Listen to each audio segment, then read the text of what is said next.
In the Arab world, the evil eye alain in Arabic is taken very seriously. It's mentioned in Islamic tradition, and many Muslims believe in it strongly. The Prophet Muhammad himself spoke of the evil eye as real. Really? Gift looked up from his phone. What did he say? He said that the evil eye is real and can even cause death, but that if anything were to overtake the divine decree, it would be the evil eye. Muslims protect themselves by saying Mashallah, which means as God has willed, when they see something beautiful or fortunate. This acknowledges that all good things come from God, not from our own doing, which protects against envy. Do they use the blue eye too? Asked Philip. Some do, especially in Turkey, which is a Muslim country. But many prefer to use verses from the Quran for protection, particularly Ayat al-Kursi, the throne verse. They might write it on paper and carry it, or hang it in their homes. Gogo's voice grew warmer. In Morocco, Algeria, Tunisia across North Africa the evil eye is called ayin or elaine. Mothers are especially careful with newborn babies. They might dress them in less attractive clothes for a while, or not show them off too much, to avoid attracting envious eyes. They burn special incense, use henna patterns for protection, and hang kamsas on their walls. What's a kamsa again? Sarah asked. The hand of Fatima in Islamic tradition, or the hand of Miriam in Jewish tradition.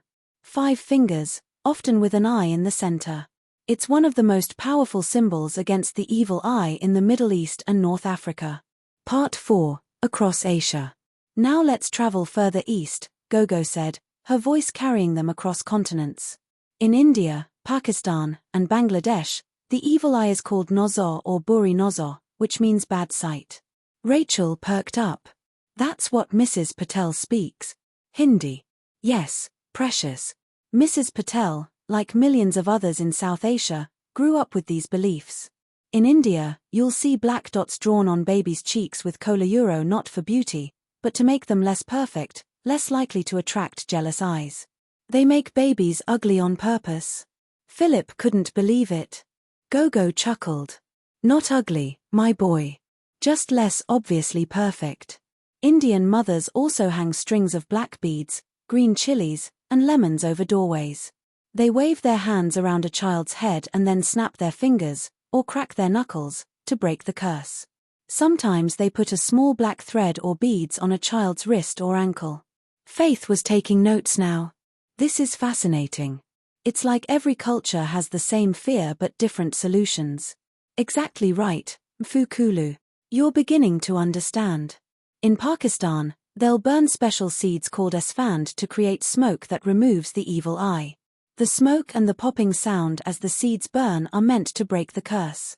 Moving to China, Gogo continued, we find something a bit different. The Chinese have concepts of envy and negative energy, but they approach it through feng shui and the idea of qi, or life energy. They might use mirrors to deflect bad energy, or red decorations which are considered lucky and protective. In the Philippines, they have usog or barleys, which is similar to the evil eye but can be caused unintentionally. A stranger's excessive compliments can cause a baby to become sick. To cure it, the person who gave the compliment must touch their saliva to the baby's forehead or belly. Ew, all the children chorused.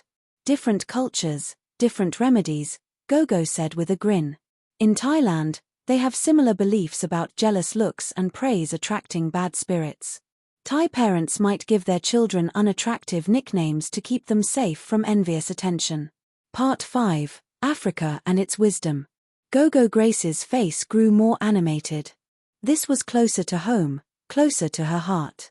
Here in Africa, we have many traditions about the evil eye and harmful gazes.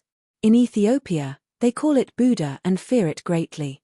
Some believe that certain people, especially craftsmen like blacksmiths and potters, have the power to transform into hyenas at night and cast the evil eye during the day. That's scary. Sarah pulled her blanket over her head slightly. It is a serious belief for many Ethiopians, Mtwana. They protect themselves with amulets containing verses from the Bible or prayers written on parchment. The Ethiopian Orthodox Church provides special scrolls for protection. In Egypt, as I mentioned, the belief goes back thousands of years. Modern Egyptians still use blue beads and say Mashallah. They also might use the hand of Fatima or burn incense with special herbs. Gift raised his hand like he was in class. Gogo, what about here in Southern Africa? In our culture? Gogo's eyes softened. Ah, my boy. Our people too understand the power of jealous eyes and evil intentions. We don't always call it the evil eye exactly, but we have similar concepts. We speak of umthakati, of people who can harm others through spiritual means. We believe in using umuti, traditional medicine and protection, blessed by sangomas and inyangas.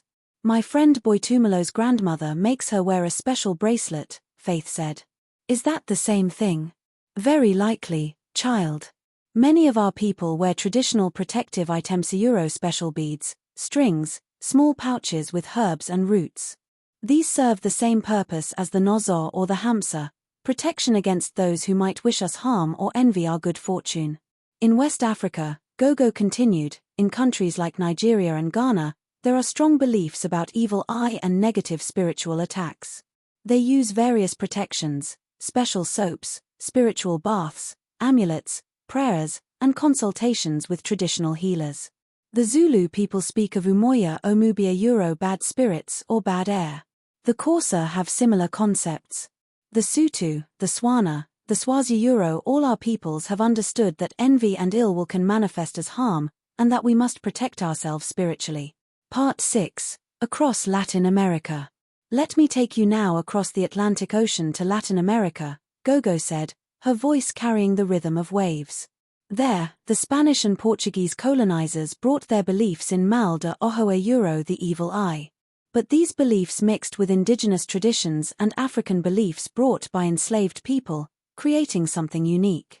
In Mexico, Guatemala, throughout Central America, mal de ojo is widely believed, especially concerning children.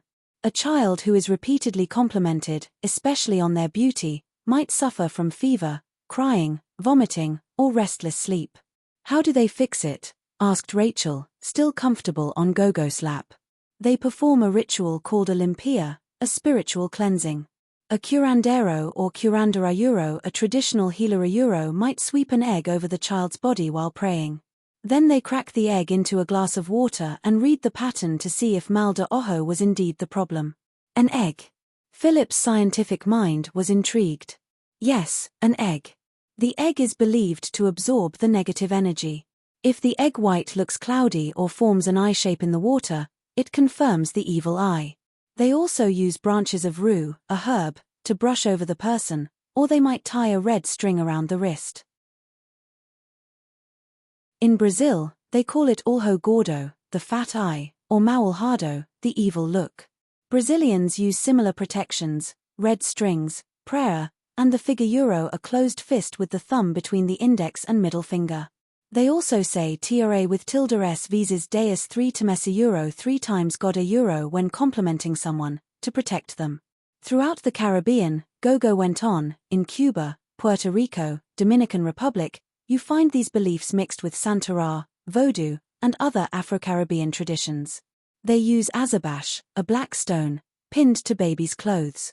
They use prayers, amulets, and spiritual baths.